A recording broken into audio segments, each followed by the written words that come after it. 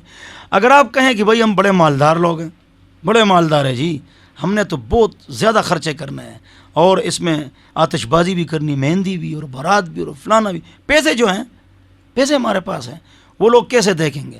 میں آپ کو مشورہ دوں گا کہ آپ ایک کام کریں، دیکھو ولیمہ کریں نا، غریبوں کو بھی بہت بلائیں، مالداروں کو بھی، اور جو گیٹ سے باہر نکلے اس کو راڈو کی ایک گھڑی دے دو، یہ جائز ہے، یہ خرچہ کرو۔ اظہر بھائی ٹھیک ہے؟ جی بالکل، یہ بہترین بتایا جی آپ۔ تو ایک راڈو گھڑی ہر ایک کو دے دو، یا سیکو فائیو، 1 نمبر چینا والی نہیں، تو وہ جو ہے نا ان کو ایک دے دو، ہاں، اور ان کو کوئی آپ کے لیے گفٹ ہے، تو پوری دنیا آپ کی تعریف کرے گی۔ دکھلاوا اگر کرو تو گناہ ملے گا، اور اللہ کی رضا کے لیے جو باہر نکلے نا، آپ کے گیٹ سے باہر نکلے، ہیراڈو کی گھڑی آپ کو تحفہ۔ اگر آپ کے پاس کروڑپتی رپتی اور حلال ہے تب تو آپ یہ کام کریں نا، چلو یہ جائز ہے، میں فتویٰ دیتا ہوں کہ یہ جائز ہے، دے دو، بشرطیہ کہ آپ مالدار ہیں اور حلال ہے تو یہ جائز ہے۔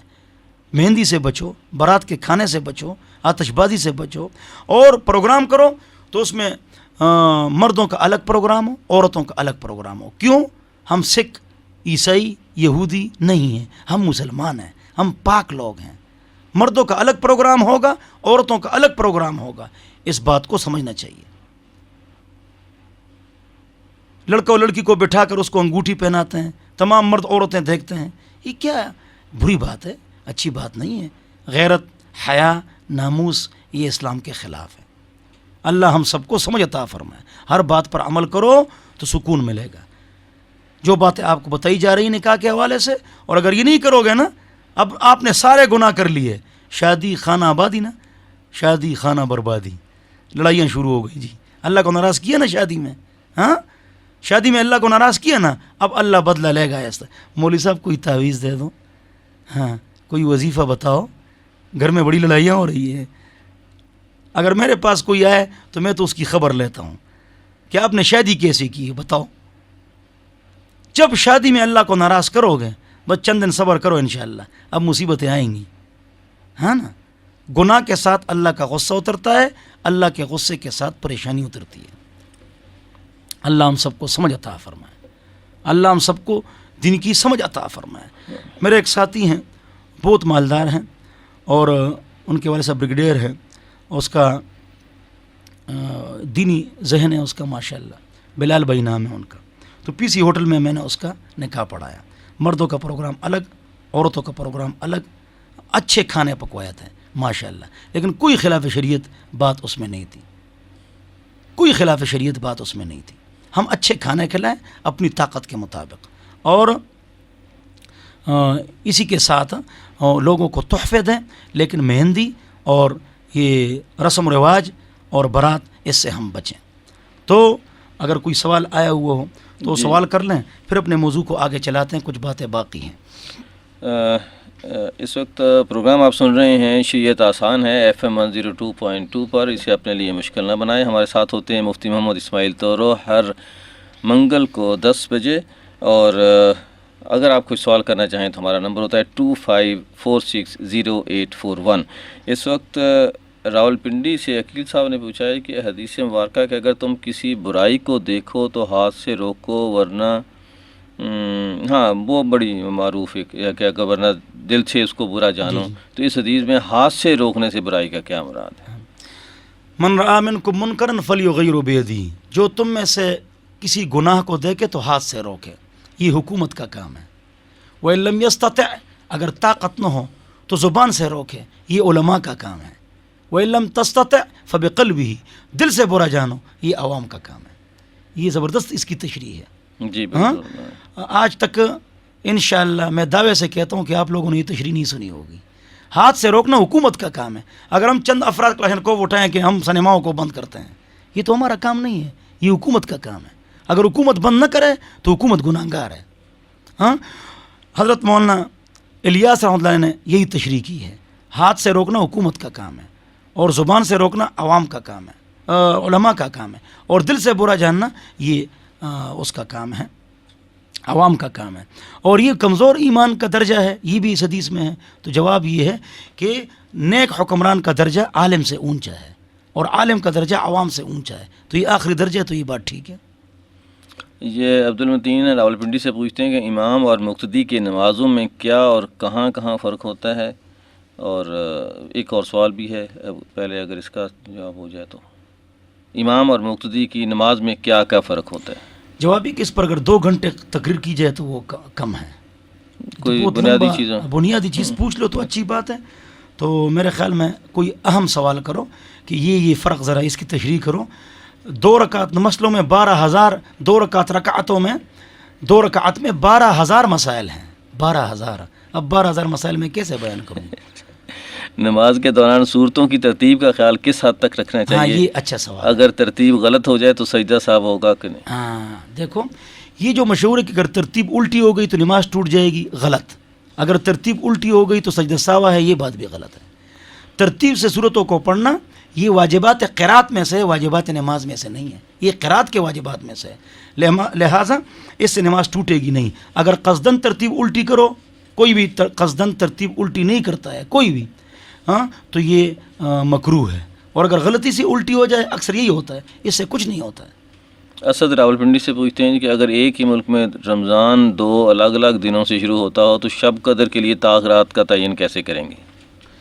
جواب یہ ہے کہ مختلف عیدیں ہوتی ہیں، مختلف رمضان ہوتے ہیں، تو تاخیراتیں بھی مختلف ہو گئی. تو یہ جو لیلۃ القدر ہے یہ کب ہوگی؟ یہ اکثر لوگ سوال کرتے ہیں. جی ہاں اس کا جواب یہ ہے کہ 2 اشکالات ہیں. ایک تو یہ کہ پاکستان میں اگر 2 عیدیں ہوں تو تاخیرات مختلف، تو یہ ایک ہی ہے. دوسری بات یہ کہ یہاں ابھی دن ہے تو امریکہ میں تو رات ہے. جب یہاں رات ہوگی تو امریکہ میں دن ہوگا. ہاں تو یہ رات کو لیلۃ القدر ہوتا ہے نا، تو امریکہ میں دن ہوتا ہے. یہ لوگ اکثر سوال کرتے ہیں جی، اور دماغ کو لڑاتے ہیں اور یہ سوال کرتے ہیں. اس کا جواب جو ہے نا بہت زبردست جواب ہے. دیکھو یہ جو اوقات ہیں، منٹ، سیکنڈ، گھنٹے، دن، رات، یہ کہاں پر؟ یہ تو اللہ کے بندو دنیا میں ہیں. اوپر جاؤ، اوپر روانہ ہو جاؤ، اور آسمانوں میں اور اوپر جاؤ، لامکان، عرش، سدرۃ المنتہا، وہاں پر ٹائم اور وقت نہیں ہے. وہ تو لامکان ہے، وہاں لا وقت ہے، کوئی وقت وہاں پر نہیں ہے. جب کوئی وقت وہاں پر نہیں ہے تو لیلۃ القدر کی رات اور فرشتوں کا اترنا وہ اوپر سے ہوتا ہے، اور وہ یہ ایک وقت ہے. لیلۃ القدر جو عزت والی رات ہے، اس کے لیے ایک وقت مقرر ہے. ہاں تو وہ لمبا زیادہ، کم زیادہ ہو سکتا ہے. جب لمبا زیادہ اور کم زیادہ اوپر سے ہو سکتا ہے تو نیچے اگر امریکہ میں دن ہے اور یہاں رات ہے، یا یہاں دن ہے وہاں رات ہے، تو اللہ تعالیٰ ایک طویل وقت اس کے لیے مقرر فرماتے ہیں، اور ہر جگہ کے لیے وہ کیا ہو جاتا ہے؟ سیٹ ہو جاتا ہے. ہاں ایک بات اور ہے، وہ یہ ہے کہ کسی نے روزہ رکھ لیا بغیر ہلال کمیٹی کے فیصلے کے، یا جن علاقوں میں، جن ملکوں میں علماء کے بڑے بڑے جرگے ہوں اور حکومت کی طرف سے ان کو حوالہ ہو کہ آپ فیصلہ کر لیا کریں، ہاں تو ان کے فیصلے کے مطابق صحیح فیصلہ ہو گیا تو ان کی جو ہے نا جو لیلۃ القدر ہے وہ تو درست ہے. لیکن ایک گاؤں والوں نے روزہ رکھ لیا کسی اور ملک کے ساتھ، جس ملک کا مطلع اس ملک کے مطلع کے ساتھ نہیں ملتا ہے، تو یقیناً وہ غلطی پر ہیں اور ان کا لیلۃ القدر بھی ان سے خراب ہو گیا ہے. یہ وقاص پوچھتے ہیں جی اسلام آباد سے کہ لوگ کہتے ہیں کہ شب قدر کو درخت جھکے ہوتے ہیں، سفید روشنی ہوتی ہے، کتے نہیں بھونکتے، اس میں کتنی حقیقت ہے؟ پہلی بات تو یہ ہے، توجہ، جس رات لیلۃ القدر ہوگی، جس رات، اس رات آپ مغرب کی نماز پڑھیں گے؟ جی. عشاء کی نماز پڑھیں گے جی، تراویح پڑھ لیں گے، پھر آپ پوری رات سوتے رہے تو لیلۃ القدر تو کسی نہ کسی رات ہوگی نا ہوگی. آپ نماز پڑھیں گے اور 2 رکعت نفل بھی پڑھ لیں گے، تراویح پڑھ لیں گے. اب یاد رکھیے کہ اگر آپ سو گئے اور پوری رات سوتے رہے اور آپ کو کچھ نظر نہیں آیا تو لیلۃ القدر کا پورا ثواب آپ کو مل گیا، پورا ثواب آپ کو مل گیا. یہ نہیں کہ جب تک آپ کچھ روشنی اور ایسی چیزیں نہیں دیکھیں گے اس وقت لیلۃ القدر آپ نے نہیں دیکھی ہے، یہ بات غلط ہے. جہاں تک یہ کہ تمام درخت سجدے میں ہوتے ہیں تو یہ ضروری ہے کہ آپ نے بڑا اچھا سوال کیا ہے. دیکھو سجدے کا مطلب سمجھو. ہم جس طرح سجدہ کرتے ہیں ہم یہی سجدہ کس کے لیے سمجھتے ہیں؟ درخت کے لیے. تو یہ بھی نیچے پڑا ہوگا، ایسی بات نہیں ہے، بلکہ یہ ہے کہ وَإِن مِّن شَيْءٍ إِلَّا يُسَبِّحُ بِحَمْدِهِ. ہر چیز تسبیح کرتی ہے، ہر چیز چاہے جاندار ہے یا غیر جاندار ہے. حتیٰ کہ یہ لاؤڈ سپیکر بھی اور تپائی بھی تو ہم تو نہیں دیکھ رہے ہیں کہ یہ سبحان اللہ پڑھ رہی ہے چیزیں. جواب ان کی تسبیح اپنی شان کے مطابق ہے. اسی طرح سجدہ شان کے مطابق ہے. تمام چیزیں سجدہ ریز، اس کا مطلب یہی ہے کہ ان کی شان کے مطابق سجدہ. یہ بات غلط ہے اور بعض لوگوں نے یہ بات بھی اس سے نکالی ہے، اللہ معاف فرمائے، کہ ایک عورت رات کو اڑ گئی تو درخت جو ہے سجدے میں تھے تو اس نے اس کے ساتھ کٹا باندھ لیا. جب صبح ہو گئی تو درخت تو سجدے سے اڑ چکے تھے تو کٹا اوپر لگا ہوا تھا. یہ غلط بات ہے، یہ فضول بات ہے، اس طرح باتیں نہیں کرنی چاہیے. اور روشنی ہوتی ہے، یہ جو بڑے بڑے بزرگ اولیاء اللہ ہوتے ہیں یہ کشف کا معاملہ ہے، یہ ان کا مسئلہ ہے، یہ آپ کا مسئلہ نہیں ہے. آپ اپنی عبادت کریں ہر طاق رات میں، کوئی نہ کوئی لیلۃ القدر کی رات ہوگی، آپ کی بات اس میں ہو جائے گی، چاہے آپ پوری رات سوتے رہیں آپ کو پورا ثواب انشاءاللہ مل گیا ہے. پوری رات جگانا اس کو لازم سمجھنا درست نہیں ہے، جتنی طاقت ہو اتنی بات کرنی چاہیے. اچھا مفتی صاحب، ایک سوال جو ہے میرے ذہن میں آ رہا تھا کہ یہ رؤیت ہلال کے حوالے سے کہ ایک ہی ملک میں ایک جگہ چاند نظر آ رہا ہے، دوسرے ساتھ والے میں نظر نہیں آ رہا، تو کیا دونوں الگ الگ عیدیں اور روزہ شروع کر سکتے ہیں؟ پہلی بات تو یہاں سے شروع کریں گے کہ حضرت حسن بصری اللہ سے کسی نے پوچھا کہ اگر آدمی حالت احرام میں مکی کو مار دے تو کیا اس پر کوئی دم ہے؟ تو انہوں نے کہا، وہ سوال کرنے والا کوفے کا تھا، کہ کوفہ والو آپ نے اہل بیت 75 اہل بیت قتل کر دیے تو ان کا آپ نہیں پوچھ رہے ہیں اور مکی کا پوچھ رہے ہیں. تو ہم کو چاہیے کہ جو ہم گناہ کبیروں میں مبتلا ہے، تمام لوگوں سے گزارش ہے تو وہ لوگ جو ہیں وہ گناہ کبیروں کو چھوڑیں اور اللہ کے ساتھ مضبوط تعلق رکھیں. یہ میرے خیال میں میرے نزدیک یہ چھوٹی بات ہے. دیکھو شام میں عید ہے، مدینہ میں نہیں، مدینہ میں رمضان ہے، شام میں نہیں.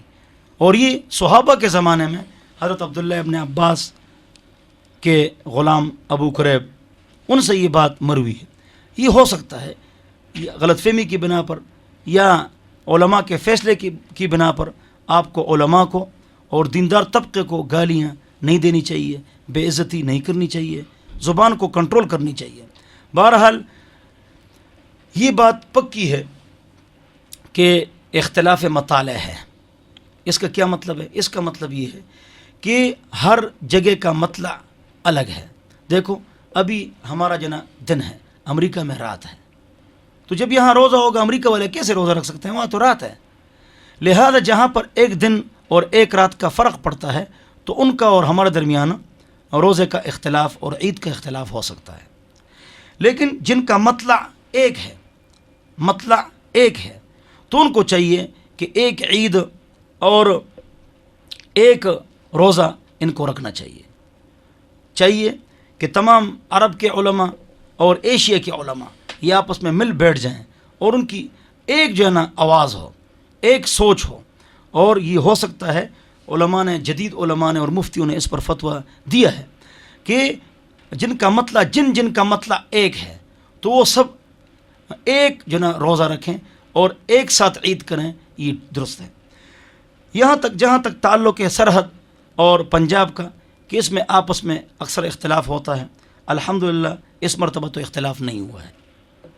اس مرتبہ اختلاف ہوتا ہے تو اس کے لیے بہت لوگوں نے بہت تجاویز دی ہیں.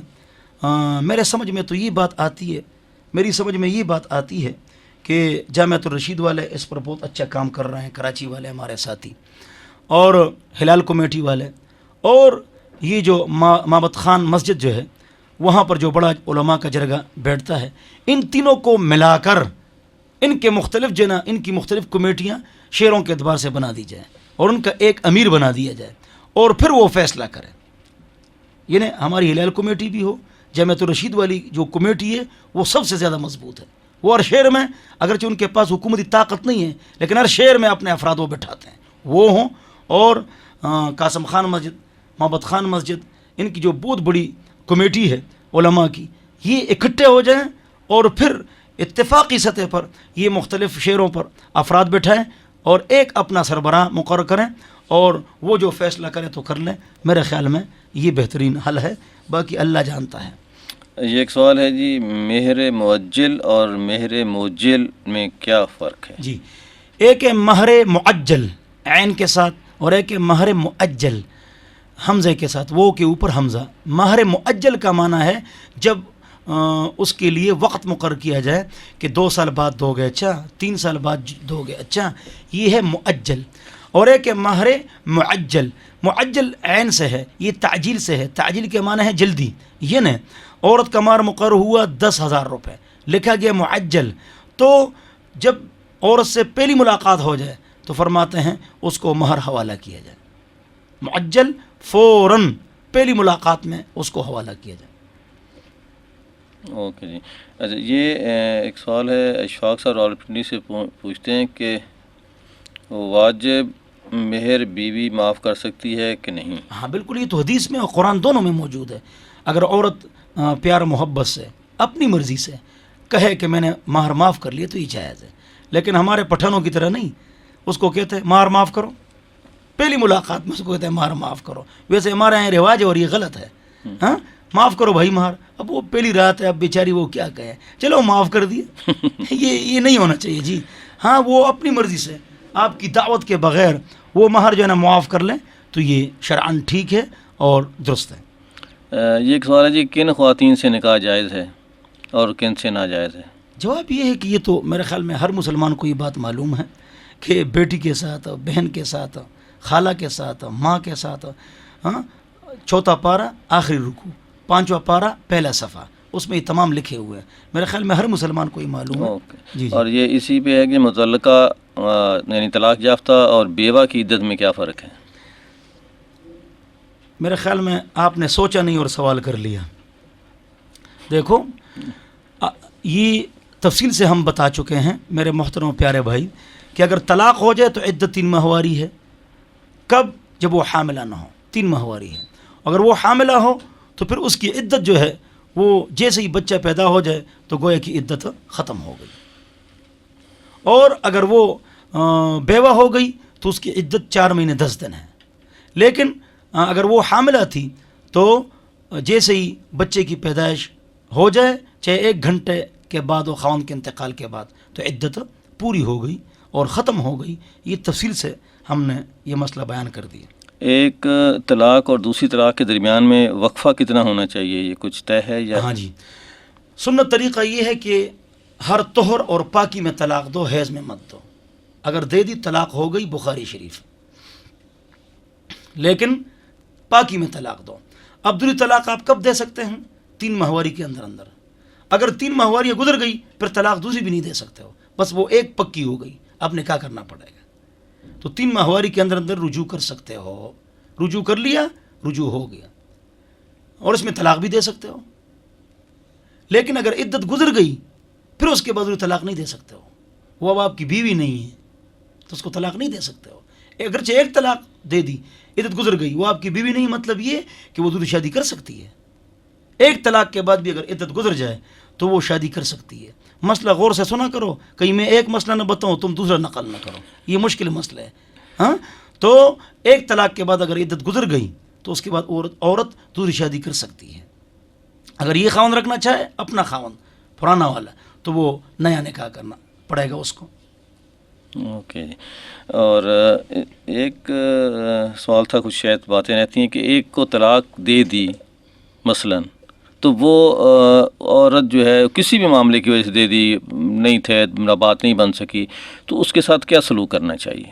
طلاق کے بعد طلاق مطلب جی مطلب طلاق تو دے دی، تو کیا بس اس کو بس کہے بھائی اب جاؤ گھر سے نکل جاؤ؟ ہاں، یہ بہت اہم سوال ہے۔ بات یہ ہے کہ جب اس کو طلاق دے دی تو 3 ماہواری تو آپ کے گھر میں گزارے گی اور خرچہ آپ پر ہے۔ 3 ماہواری کے بعد وہ جائے گی اپنے والدین کے گھر یا جہاں پر اس کو سہولت ہو وہاں جائے گی۔ وہاں جائے گی تو ساتھ تو بچے بھی لے جائے گی، تو 7 سال تک بچہ اور 9 سال تک بچی یہ والدہ کے پاس ہوں گے اور خرچہ خاوند کے اوپر ہوگا۔ 7 سال کے بعد بچہ، 9 سال کے بعد بچہ یہ والد کے پاس رہیں گے، اور بلوغ کے بعد بچوں کی ذمہ داری ہے والدہ کے پاس رہے یا والد کے پاس رہے، ان کو اختیاری کلی ہے، تو گھر سے نکالنا نہیں ہے، بلکہ خرچہ جو ہے اس کو دو گے 3 ماہواری خرچہ دو گے، یا اگر وہ حاملہ ہے تو پھر اگر 6 مہینے بچے کی پیدائش میں باقی ہے تو خرچہ شرعاً آپ کے اوپر مقرر ہے اور لازم ہے۔ اس وقت کچھ اور چیزیں، پروگرام کا وقت تو ہمارا ختم ہو چکا ہے، لیکن شاید 2 ایک چیزیں باقی تھیں تو ہم اس پہ بات کر لیتے ہیں۔ جی، ایک چیز جو ہے خلا ہے، یہ لڑکیاں عدالت میں جا کر خلا لے لیتی ہیں، تو یہ بہت ضروری مسئلہ ہے اور بہت اہم مسئلہ ہے، اور اس کو سمجھنا چاہیے اور اس کو آپ سمجھیں۔ خلا جو ہے یہ عورت اس کا مطالبہ کرتی ہے اور اس کے بدلے وہ پیسے دیتی ہے یا مہر معاف کراتی ہے۔ قرآن میں اس کا تذکرہ موجود ہے، آیت نمبر 229، فی مفتدت بھی، عورت فدیہ دے۔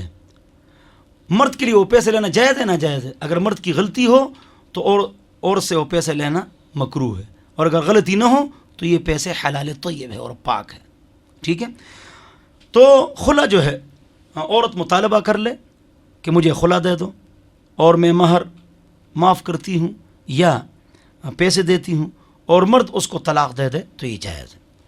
آج کل شادی شدہ خاتون اگر عدالت جا کر خلا لے لیتی ہے، کیا یہ خلا ہو جاتا ہے؟ سوال اس کا جواب یہ ہے کہ اگر لڑکا نشئی ہے، شرابی ہے، بدکار ہے، بدعمل ہے، عورت پر تشدد کرتا ہے، عورت کو ہمیشہ پریشان رکھتا ہے، نہ آباد رکھتا ہے، نہ خرچہ دیتا ہے، اور اس کو گھر چھوڑا ہوا ہے یا اپنے گھر رکھا ہوا ہے، خرچہ نہیں دیتا ہے، مختلف قسم کے جو ہے نا وہ اس نے پھاندے رکھے ہوئے ہیں اور عورت کو پریشان کیا ہوا ہے، ایسی عورت اگر عدالت جاتی ہے اور شرعی عدالت سے خلا لے لیتی ہے، وہ خلا ہو جاتا ہے، عورت آزاد ہو جاتی ہے، وہ اگلا نکاح کر سکتی ہے۔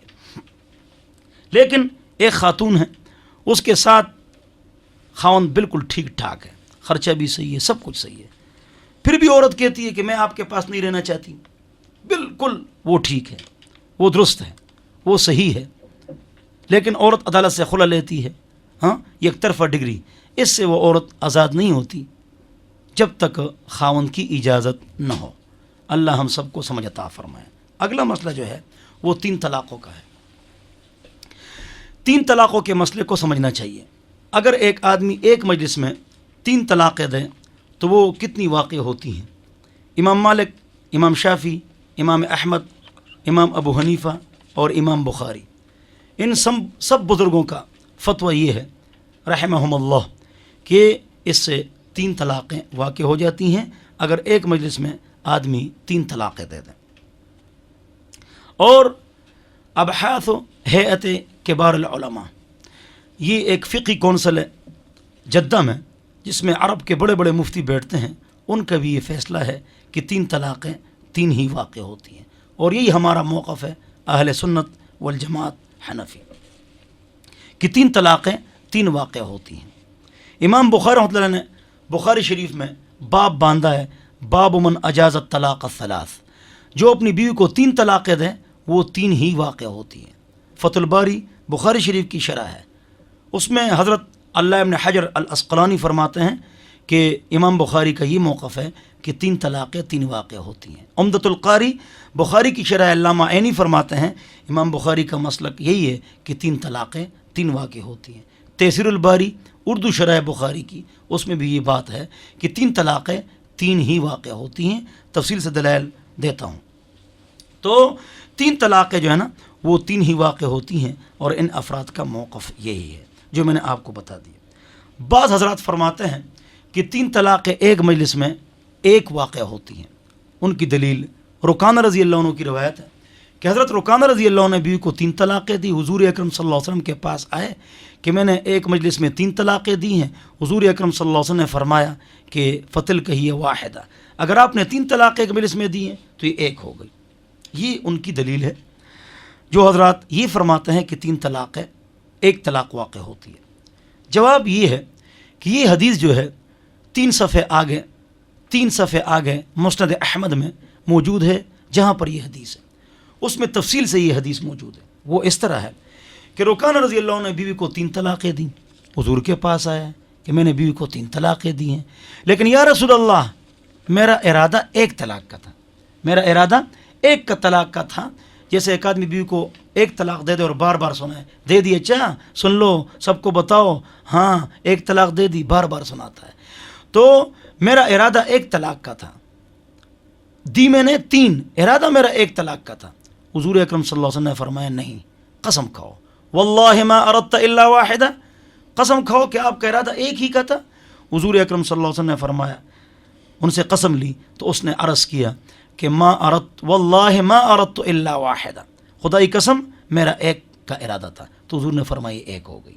پوری حدیث میں نے آپ کو سنائی جس میں پورا قصہ موجود ہے کہ اس کا ارادہ کتنے کا تھا، ایک طلاق کا تھا، اور اس نے باقاعدہ مسجد نبوی میں اس پر قسم بھی کھا لی، تو نبی علیہ السلام نے اس کی بات مان لی۔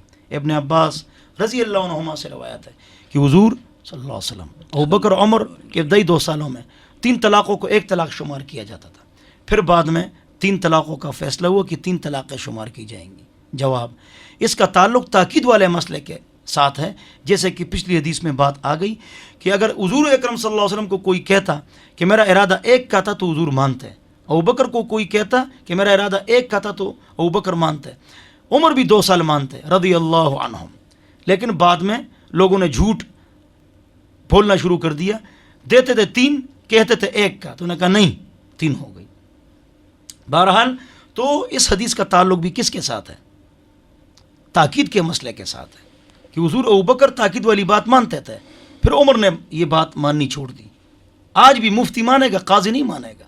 ہاں، تو یہ 2 دلائل تھے اور اس کے جوابات آپ کے سامنے آ گئے۔ بلکہ عبداللہ ابن عباس رضی اللہ عنہما سے روایت ہے ابو داؤد شریف میں، اور عبداللہ بن مسعود رضی اللہ عنہ سے روایت ہے، ابن عباس رضی اللہ عنہما کے پاس ایک آدمی آیا اور اس نے کہا انی طلقت امراتی 100 تطلیقۃ، میں نے بیوی کو 100 طلاقیں دی ہیں۔ تو اس نے کیا کہا؟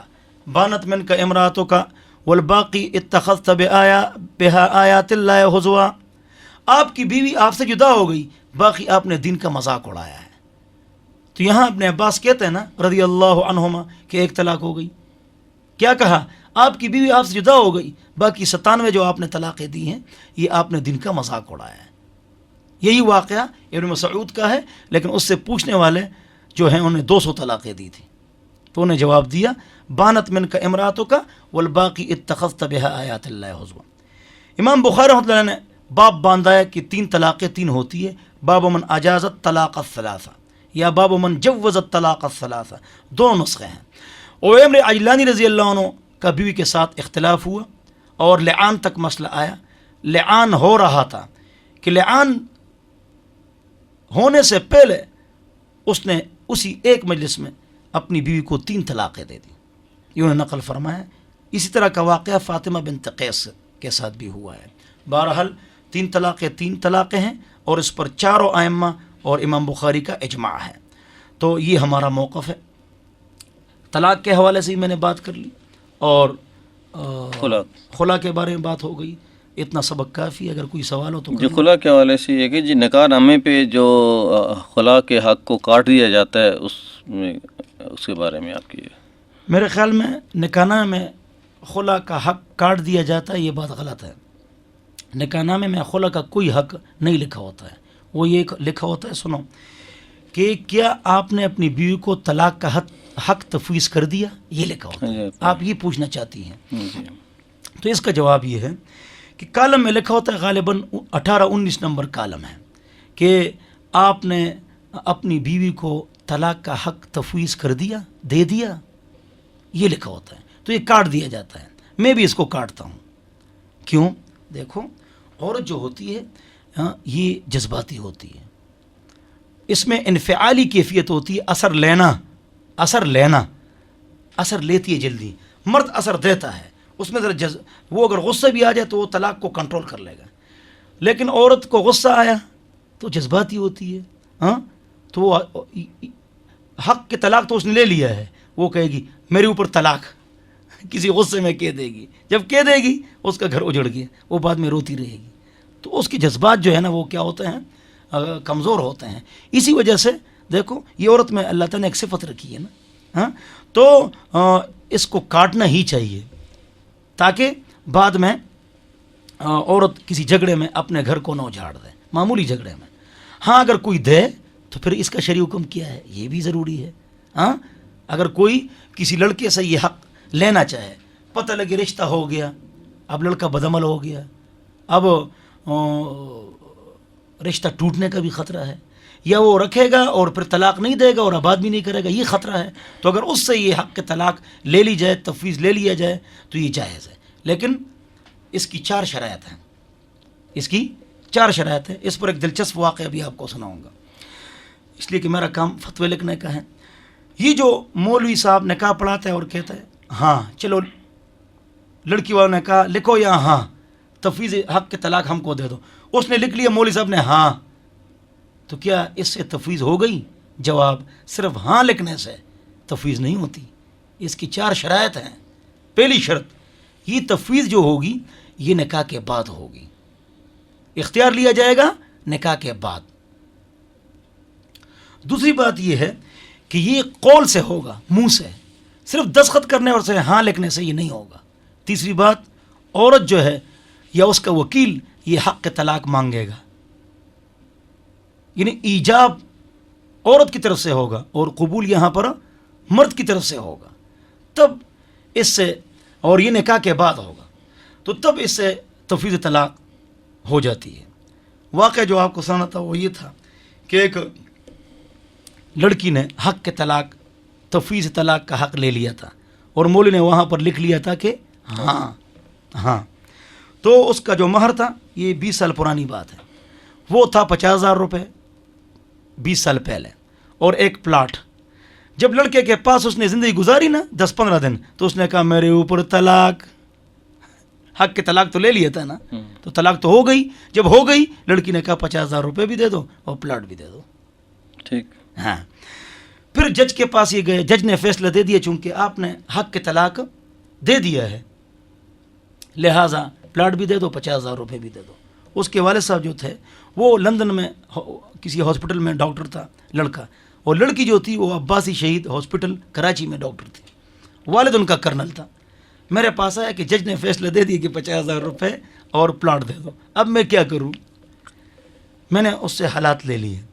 جب حالات لے لیے، 3 شرائط اس میں نہیں تھے.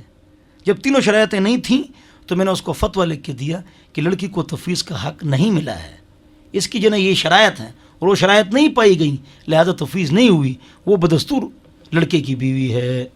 وہ فتویٰ وہ جج کے پاس لے گیا، تو جج نے الحمدللہ اپنا فیصلہ واپس لے لیا کہ یہ 3 شرائط جو ہے نا یہ درست ہیں، اور میرے علم میں یہ باتیں نہیں تھیں، لہذا میں اپنا فیصلہ واپس لیتا ہوں، اور وہ بدستور اس کی بیوی ہے. ہمارا پروگرام اس وقت ختم ہوتا ہے. اشفاق صاحب نے کچھ سوالات بھیجے تھے آپ سے. اشفاق صاحب، درخواست یہ ہے کہ کچھ جو اختلافی سوالات ہوتے ہیں ہم ان کے جوابات یہاں نہیں دیتے ہیں، لیکن آپ جو ہیں مفتی صاحب کا نمبر آپ ہمارے نمبر سے لے لیجئے اور ان سے پوچھیے. ہم کسی بینک کا نام لے کر بھی یہ کہنے کے مجاز نہیں ہیں کہ اس میں آپ پیسے جمع کرائیں یا نہ کرائیں، لیکن اگر آپ پوچھنا چاہتے ہیں تو مفتی صاحب کا نمبر جو ہے وہ آپ ہمارے نمبر پہ فون کر کے لے لیں. آپ ان پہ ٹیلی فون کر کے یا ان کو SMS کر کے آپ جو ہے یہ سوالوں کے جواب جو ہے حاصل کر سکتے ہیں. میری دوسرے سامعین سے بھی درخواست ہوگی کہ ایسے سوالات پوچھا کریں جس سے دوسروں کا اور اپنا بھلا ہو. ایسے سوالات پوچھنے سے گریز کریں جو ہمارے درمیان اختلاف کو جنم دیتے ہیں، اور اسی سے پھر اور دوسری چیزیں بھی سامنے آتی ہیں. آپ سن رہے تھے پروگرام شریعت آسان ہے. بہت شکریہ طلوع صاحب.